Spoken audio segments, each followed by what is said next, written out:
Hello, everyone, and welcome to the Cinema Flow podcast. I'm your host, Zack, and today I'm joined by a very special guest, Mr. Chris Stuckmann. You may know him from his work as a film critic on YouTube. He is, after all, a pioneer in the space.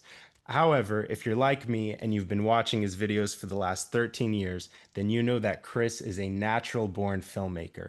Many of his fans, like myself, have been eagerly awaiting for the day where we can go to a theater and see the words written and directed by Chris Stuckmann on the big screen. That day has finally come. On Friday, October 24th, you will be able to watch Shelby Oaks at a theater near you. It is being distributed by Neon, and it is one of my favorite films of the year. Now it is my honor to introduce one of my personal heroes to the show, the man, the myth, the legend, Mr. Chris Stuckmann.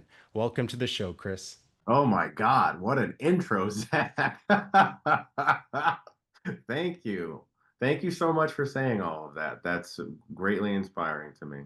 Of course, it's my pleasure. I have a lot of questions to get to about Shelby Oaks, but before I start, I just want to say thank you for all of the years of entertainment on YouTube. There are a lot of people like me who grew up on your videos.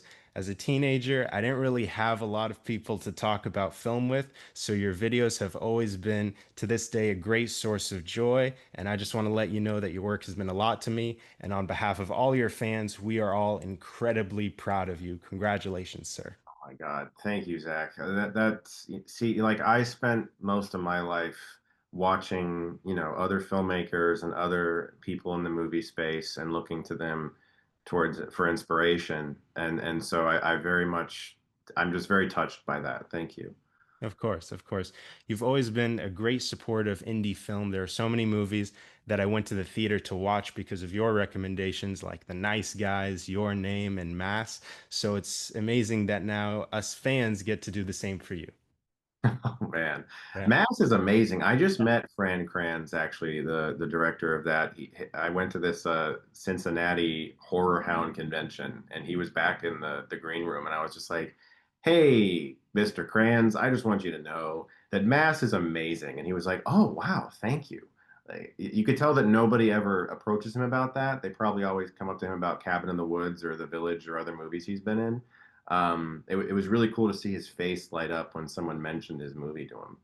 Yeah, that's exactly. Yeah, it's always great when you can let people know like face to face how much you love their work. Now, in preparation for this interview, I went back and rewatched a bunch of your videos, and I was very happy to see you mention Hunter x Hunter, not the anime, as one of the best films of 2020. You said that Camille Sullivan gave a star-making performance in that film. Camille is now the lead in your directorial debut, Shelby Oaks. She gives an incredible performance in your film.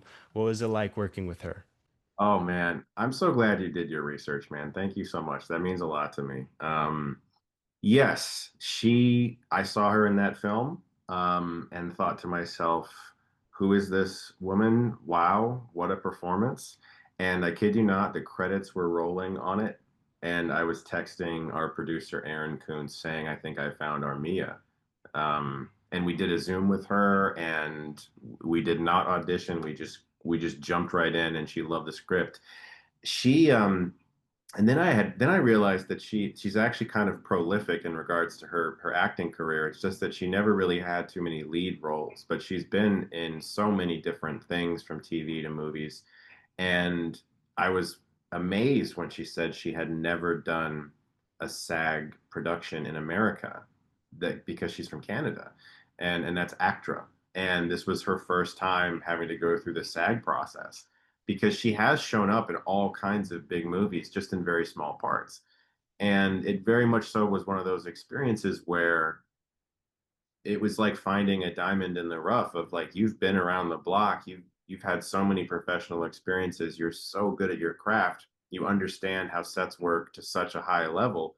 Just nobody knows who you are yet. And I was like, you know, on day one, she just blew us all away. She was so incredible, and I do credit her very much for helping our crew realize we were making a real movie and that we weren't just making like a long YouTube sketch or something, because anybody on the crew, I mean, I did my best to instill confidence in them, but on day one, you never quite know, you know.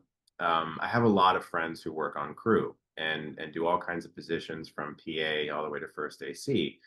And I've heard so many stories about day one realizing the director is a tyrant and this shoot is going to be a nightmare.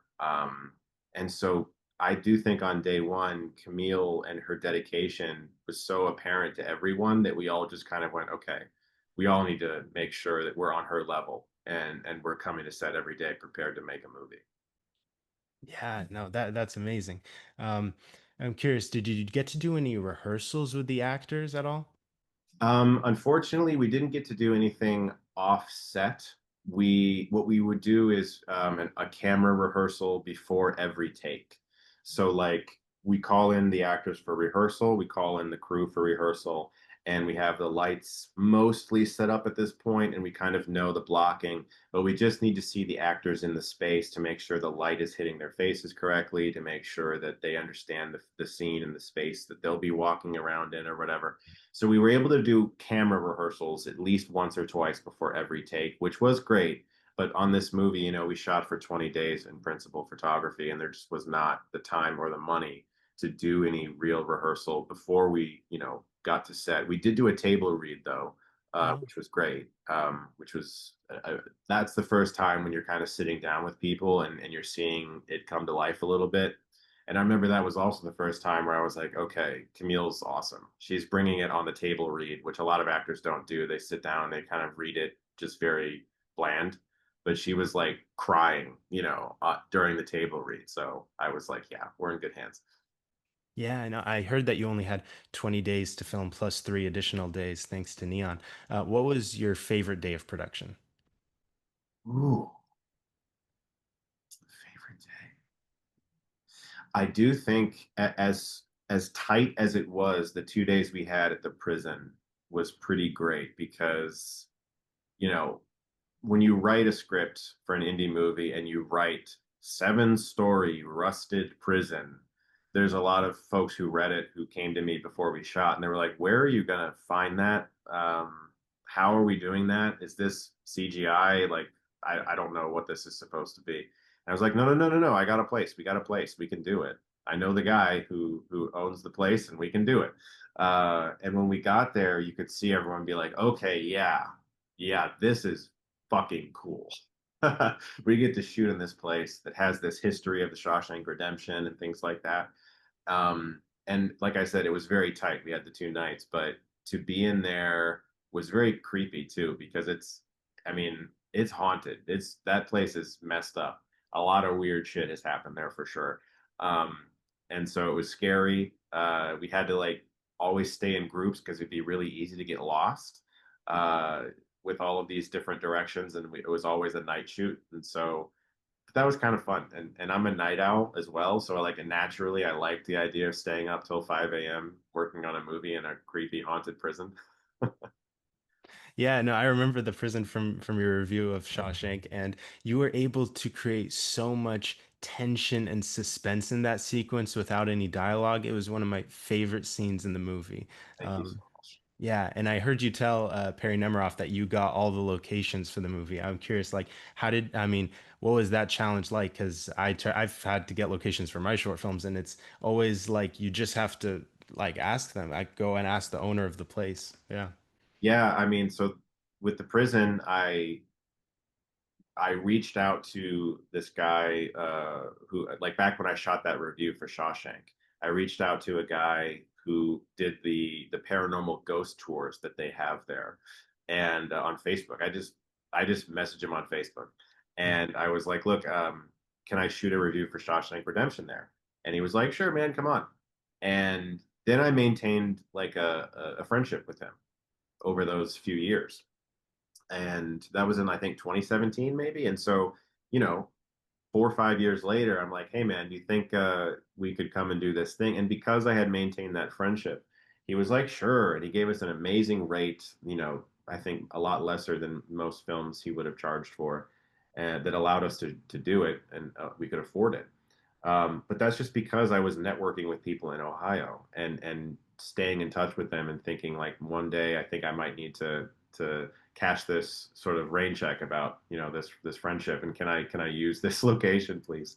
When it came to the amusement park, the abandoned amusement park in the film, my mom really did go there when she was a little girl. And, when I went in there and I sent my mom a picture of the Ferris wheel, she was like, yeah, I rode that. And so when I was like 10, we were driving past this place. It's called Chippewa Lake Amusement Park. I think it closed in 78. And my mom stopped the car and we walked up to this fence and we could see a roller coaster peeking out through the trees covered in vines. And it really scared me as a little kid. I was really fascinated by it. And I think it has something to do with the memories, the happy memories that are housed in this place that is now forgotten.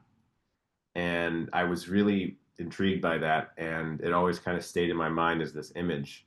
And once I kind of stumbled across the idea of I want there to be paranormal investigators in this movie, at least in the backstory, that went to creepy locations and a ghost town, then I realized, okay, Ohio has a lot of really great abandoned locations that will add a lot of production value to this movie, that will make it look more expensive than it is. And that's the Robert Rodriguez, Kevin Smith school of filmmaking that I always talk about, where it's like if you work at a supermarket, make a movie called Clerks, and Robert Rodriguez making El Mariachi for $7,000. Like these are people who just know, like, utilize what you have and try to find a way to make it look good. And people are going to ask you how you did that for that amount of money.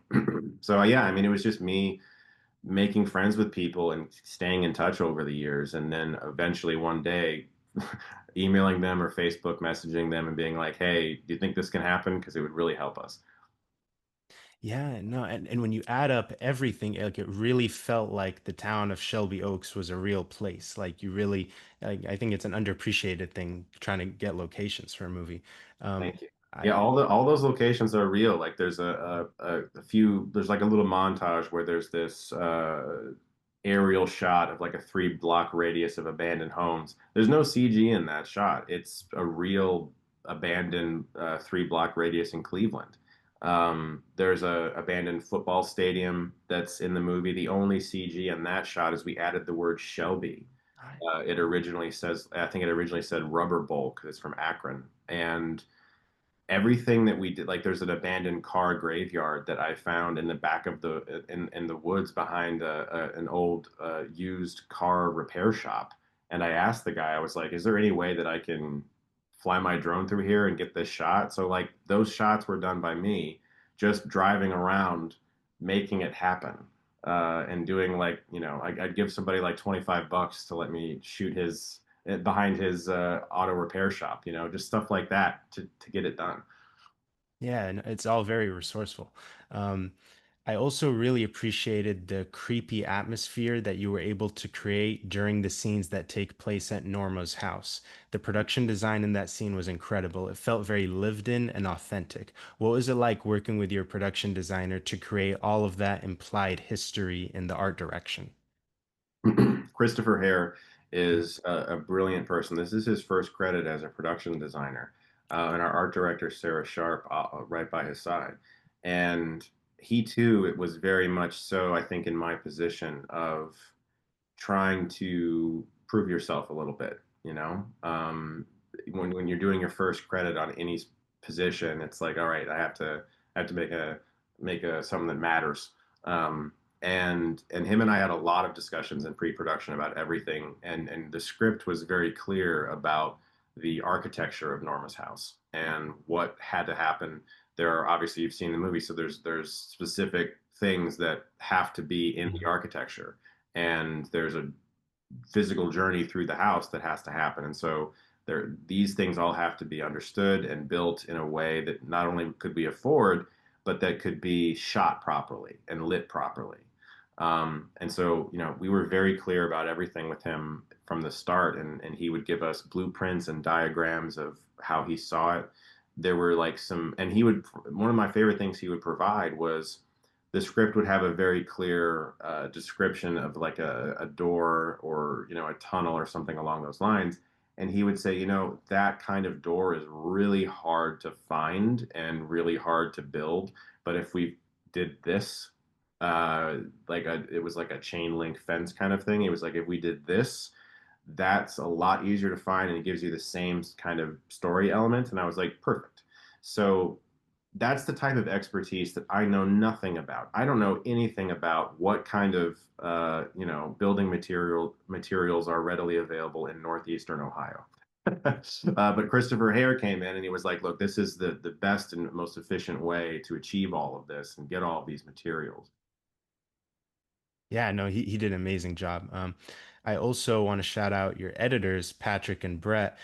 You've been editing on YouTube for many years. What was it like working with them, and how did this film change in the editing room in ways you didn't expect?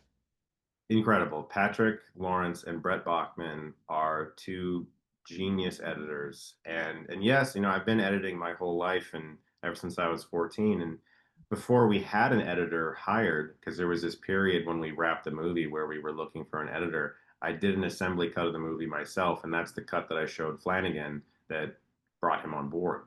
But it was a 2.5 hour monstrosity, filled with everything we shot without any artistic value at all. When Patrick came in, he watched that cut and he was like, "Okay, yeah." He's like a very gruff guy. He's got a big beard. He's in a band called the Occults. And he's like, "All right, yeah, we can work with that. We'll figure it out. Sure." But then he went in with his expertise, and Brett is also, he's becoming a bit of a legend. He's edited Mandy, Pig, Companion, Hard Eyes, Toxic Avenger.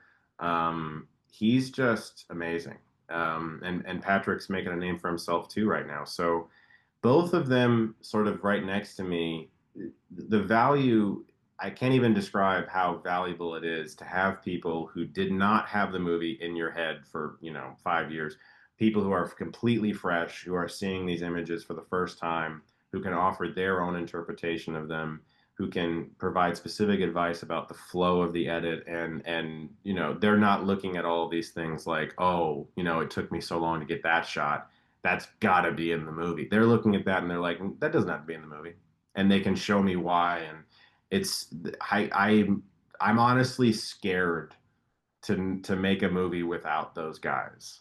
They're so good at their jobs. Yeah, no, it was paced super well. Like I watched the link like three times and it just the movie flies by, like literally. Like especially once you get to the prison sequence, from there it's like, whoa, like it just goes by super fast. And I know part of the editing process is the test screenings. I'm curious if the audience feedback had any influence on the film. Test screenings can be wonderful. Test screenings can be nerve-wracking, and gratefully, in my case, the test screening was very helpful. Of course, nerve-wracking. You go there because, like, with a test screening, you're filling a theater with an audience that doesn't necessarily have any interest in your film at all. They might not even like horror movies. Mhm. It's just like random people recruited to go see it. And so the goal is tell me what I did wrong. Like that's the goal. And so you are in a space for at least 4 or 5 hours with that audience and with that crowd anticipating negativity, and that's it. And so, but then you realize, okay, this is a safe space. This is a place where the goal is to make the film better. And you can sit back and look at that feedback. And then you have to kind of it's hard sometimes to delineate because like I said, these are people who might not even like horror. This might be the first horror movie they've ever seen.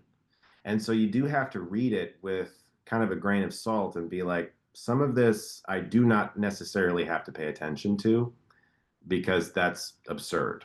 But other times you see notes that are very, very good. And you can tell this person actually cares about film and they know sort of what they're suggesting. And so that process, first off, every time Neon acquires a movie, they test it, no matter what, even Parasite. That's just like a company rule. And so, of course, when they acquired mine, they tested it. And we learned a handful of things that allowed us to go back in and just tighten the screws a little bit. It was a really good process.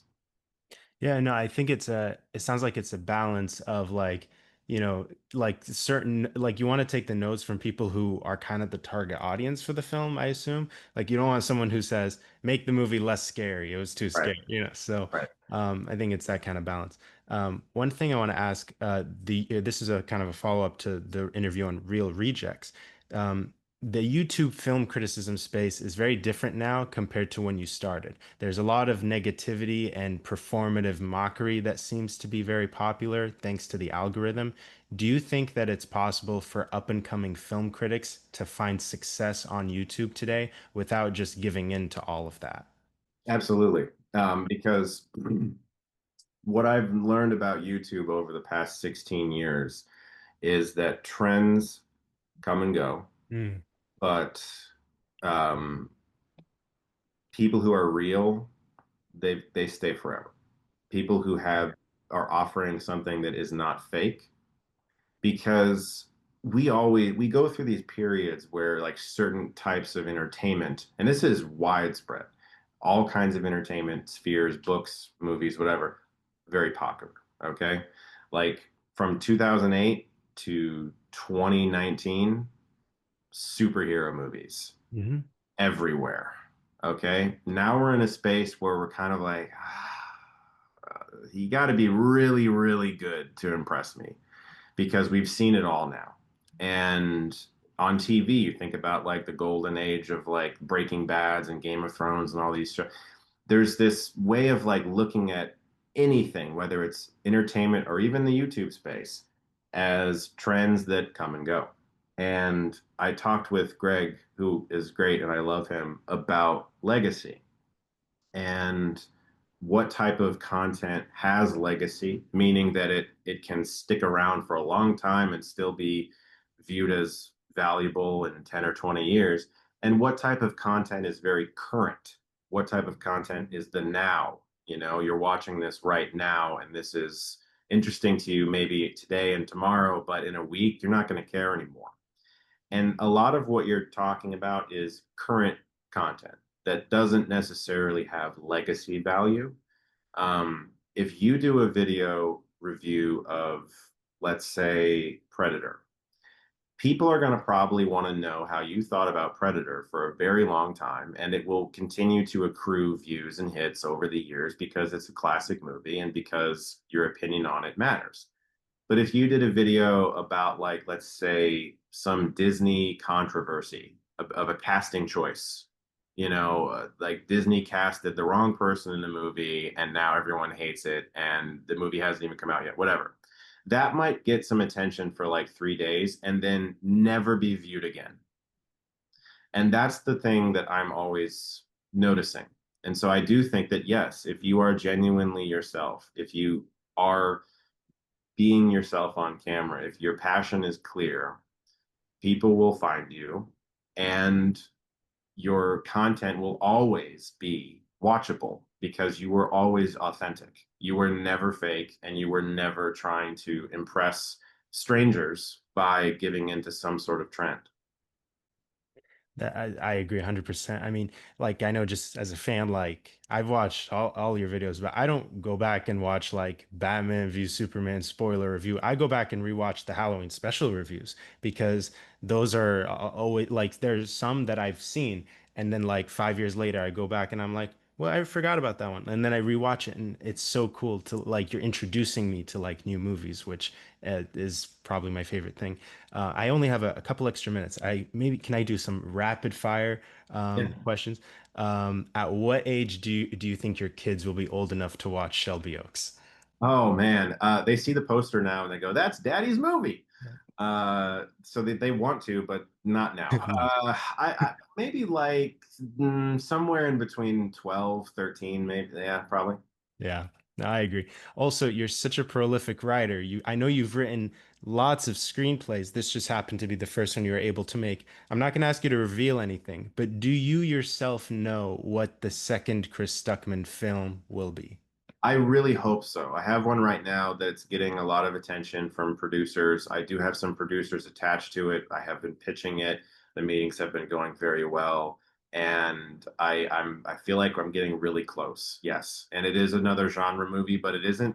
just horror. There's some action and some thrills in it that I'm excited about. That's so awesome. I can't wait to see like the jump from like this to like whatever your weapons is gonna be. Like the big budget Chris Stuckman film is gonna be awesome. Okay, I think that's my time. Chris, I just want to say thank you so much for being so generous with your time. I sincerely believe that this film is going to be a huge hit. I'm rooting for you. I'm going to take all my friends on opening weekend multiple times, and I hope that I get to talk to you when your next film comes out. And Zach, thank you so much, and hopefully we can meet one day. Thank you. I really, yes, I hope so. And to everyone listening, please go watch Shelby Oaks on Friday, October 24th at a theater near you. It's super scary and it's the perfect film for the Halloween season. I can say from experience, after watching the film, I truly was Stuckmanized. Thank you, sir. Thank you. Have a great rest of your day. Too.